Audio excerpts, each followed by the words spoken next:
Takže čaute, moje meno je Viktor a ja vás vítam pri našom ďalšom videu. Dneska si ukážeme Airsoftovú ručnú zbraň ČZ75 SP01 Shadow. Táto zbraň je vyrábaná firmou ASG a licencovaná zbrojovkou Uherský Brod. Tak sa poďme na to pozrieť. Zbraň je poriešená nejak takto. Je vytvorená zo solidného plastu, ktorý sa len tak nerozpadne v rukách. Vlastne reálna ráž tejto zbrane môže byť 9x19 mm alebo 9 mm Luger. Vlastne táto zbraň bola zavedená, teda respektíve ČZ75 boli zavedené v roku 1975. No a vlastne už odtedy prešlo veľa rokov a jedna z nich je ČZ70 SP02 Shadow a potom SP02 Shadow 2. To znamená, že toto není vojenská ani policajná pištoľ, je to pištoľ určená na civilné účely. Vlastne je to taká športová pištoľ a je veľmi celkom pekne poriešená. Ešte raz hovorím,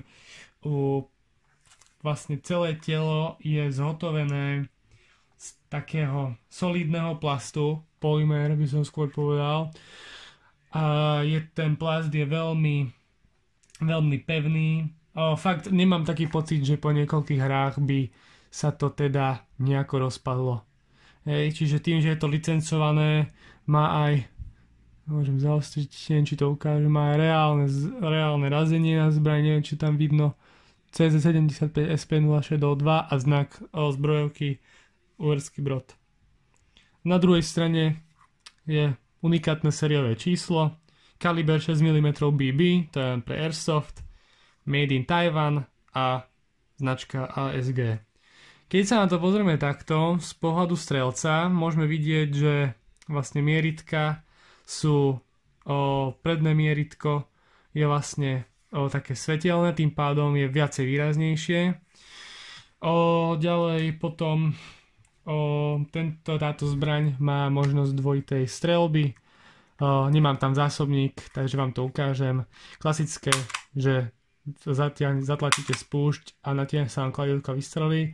A potom dvojitá reakcia, že v podstate natiahnete si kladívko a vystrelíte.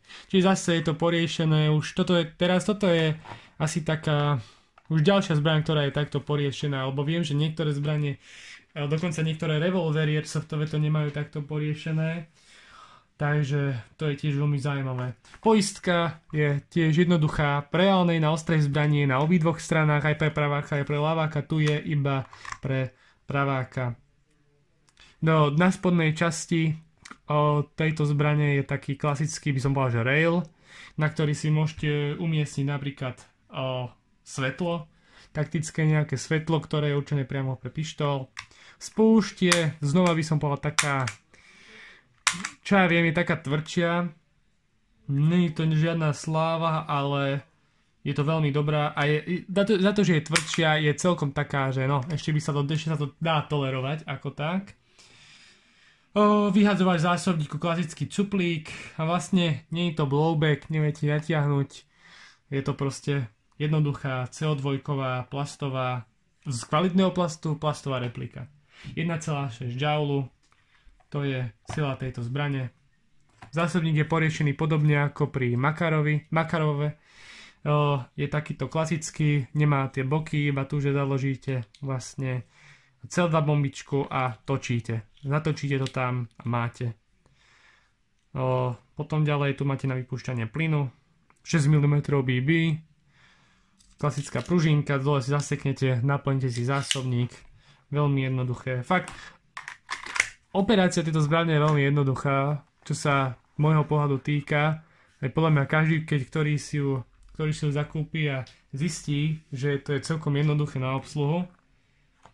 Lebo v podstate fakt reálne, hej, čo iné potrebujete? Potrebujete CO2 bombičku a BBčka.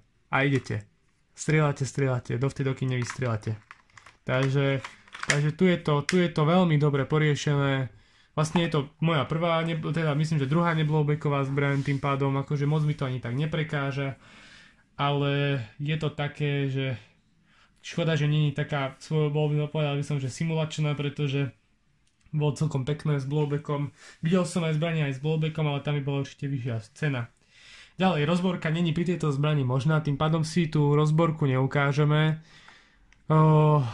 Jedine, čo môžem povedať je to, že teda nepozrieme sa ani donútra, lebo všetko je teda zmenej zatavené. Hop-up sa tu nedá nastaviť, hop-up je tu pevný, fixnutý, takže v podstate tu nič neriešime. Hovorím, je to proste také, že idem na airsoftovú akciu a nechcem sa starať o nič iné, iba o to, aby som si zastrieľal. Zoberiem si toto. Je to pecka. K slovenskému loadoutu sa to veľmi hodí, lebo my 75-ky CZ naša armáda používa. Sice nie SP02 Shadow, ale SP02 Shadow, CZ75 SP02 Shadow vychádza z konštrukcie pôvodnej CZ75-ky. Takže tiež sa to hodí. Áno, oproti klasickej 675 má predĺžené vlastne túto časť. Reálna, alebo tá staršia verzia je asi takáto krátka, či o toľko toto je pridané. Plus sú pridané tieto citlivé svetlovodné svietidlá. No a vlastne to je vlastne asi všetko. Ešte som zabudol povedať, že rukovietka pažbička je veľmi dobre pogumovaná, tým pádom ergonomickosť zbrane je neskutočne dobrá, veľmi dobre sa drží, nešmíka sa nám v rukaviciach vy viete neskutočne dobre omanevrovať, takže tak no. Hovorím, je to jedna z tých jednoduchších zbraní za relatívne fajnovú cenu. Takže tak, no akurát, možno čo ma mrzí, že to je teda, není tam blowback na tej zbrani.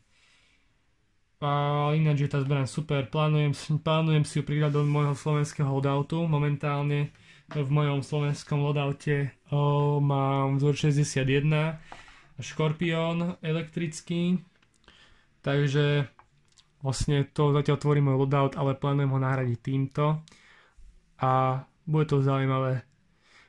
Po tomto videu vlastne budú nasledovať videá, ktoré budú vlastne zamerané na zbrane, ktoré využívala Československá ľudová armáda.